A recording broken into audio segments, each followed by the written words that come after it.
হঠাৎ লাগা আগুনে 3টি দোকান পুড়ে ছাই হয়ে গেছে। আনুমানিক ক্ষতি হয়েছে প্রায় 40 লক্ষ টাকা।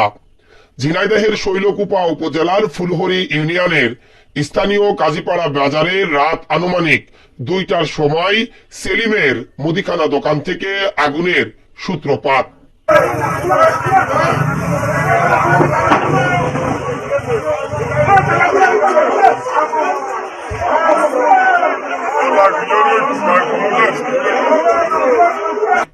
এরপর স্থানীয়রা টের পেয়ে দ্রুত বাজারে এসে আগুন নিয়ন্ত্রণের চেষ্টা করেন।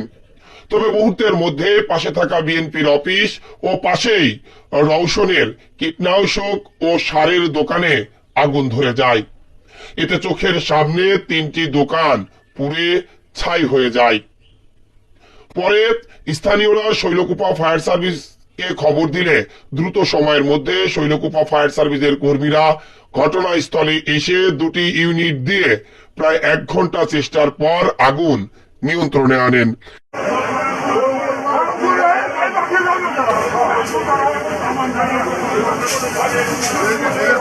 তবে যতক্ষণে আগুন নিয়ন্ত্রণে আনেন ততক্ষণে সেলিমের মুদিখানার দোকানে যা কিছু ছিল সবকিছু পুড়ে ছাই হয়ে গেছে।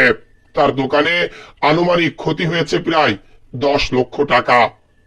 এছাড়াও পাশেই রওশনের কীটনাশকের গোডাউন ও কীটনাশক ও সারের দোকান পুড়িয়ে প্রায় ছাই হয়ে গেছে।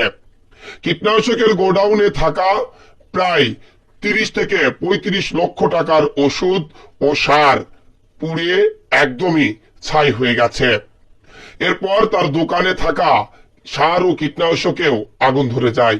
পরে ফায়ার সার্ভিস কর্মীদের সাথে স্থানীয়রা জীবনের ঝুঁকি নিয়ে সেই সারগুলো ও কীটনাশক কিছুটা বাইরে বের করতে পারে।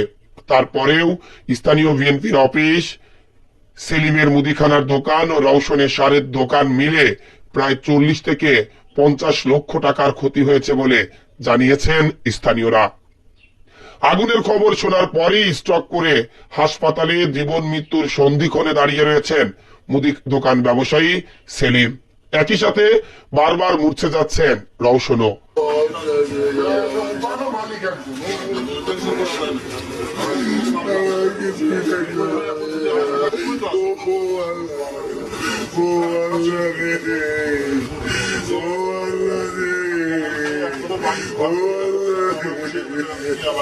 কোনো মতেই যেন তারা কল্পনা করতে পারছেন না তাদের সাজানো গোছানো সুখের সংসার এভাবে ভেঙে চুরমার হয়ে যাবে। সর্বনাশা আগুনে তাদেরকে একেবারেই নিঃস্ব করেছে। রাতের যখন আমরা খবর পাই তখন রাত প্রায় 2টা বাজে। সেহরি রান্না করার জন্য ব্যস্ত হয়ে পড়েছিলেন স্থানীয় নারীরা। নারী পুরুষ সর্বোচ্চ চেষ্টা করেও আগুন তারা নিয়ন্ত্রণে আনতে পারেনি। এরপর স্থানীয়রা ফায়ার সার্ভিসকে খবর দেয়। ফায়ার সার্ভিসের সাথে স্থানীয়রাও চেষ্টা করে। সব মিলে 1 থেকে 1.5 ঘন্টা চেষ্টার পর এই সর্বনাশা আগুন নিয়ন্ত্রণে আসে। তবে যতক্ষণে আগুন নিয়ন্ত্রণে এসেছে ততক্ষণে সেলিম আর রওশনের বেঁচে থাকার মতো আর কোনো অবলম্বনই নেই। সবই পুড়ে ছাই হয়ে গেছে।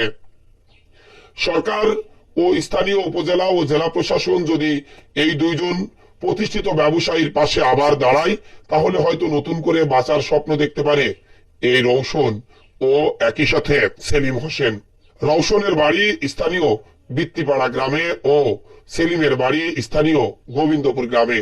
সুদীর্ঘ দিন ধরে কাজীপাড়া বাজারে তারা অত্যন্ত সুনামের সাথে তাদের ব্যবসা পরিচালনা করে আসছিলেন।